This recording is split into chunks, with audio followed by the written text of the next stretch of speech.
How does divorce affect basic allowance for housing, BA, in the military? Have you ever wondered how a divorce impacts the basic allowance for housing for military personnel? This is a significant concern for service members going through a separation. Let's break it down.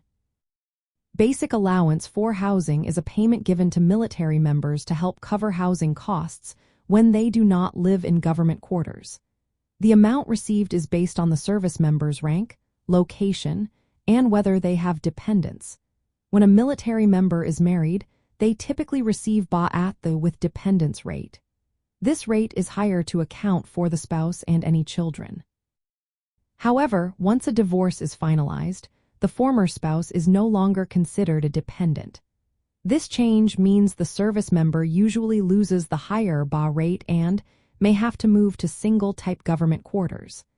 They might also receive a reduced BA amount based on their new single status.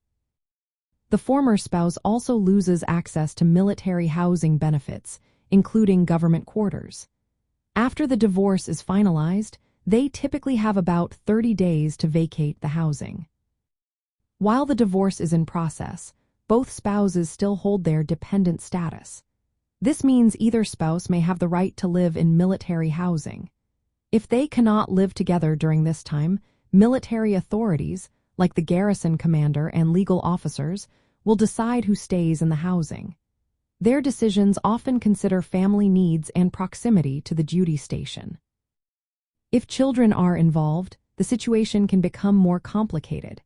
If the former spouse has custody of the children, the service member may still receive some form of BA or a BA differential.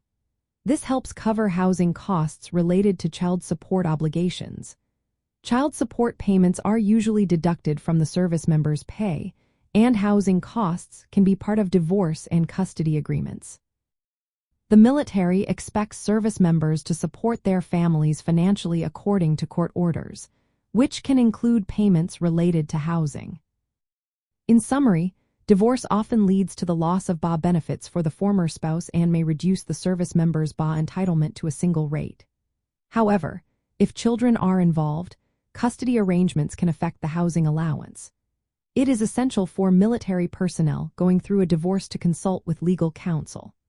This ensures they understand how BA and housing arrangements will be handled and can plan for any necessary relocation and financial changes.